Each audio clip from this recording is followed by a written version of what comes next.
Hello everyone, আসসালামু আলাইকুম। তো বেসিক্যালি আজকে ফ্রাইডে মানে আমরা 300 ফিট আসতে হবে, স্টান করতে হবে। ভালো লাগে আসলে এটা।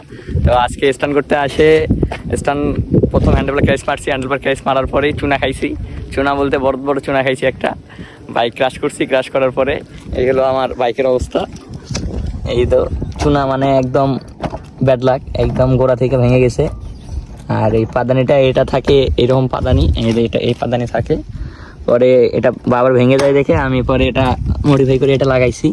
এটা হলো সাইকেলের, এটা লাগাইছি। এটা লাগানোর পরে এটা বড় রাখার কারণে এরকম হয়েছে। এটা এই পাশ দিয়ে কাটে ফেলাইলে আর বাঁচতো না।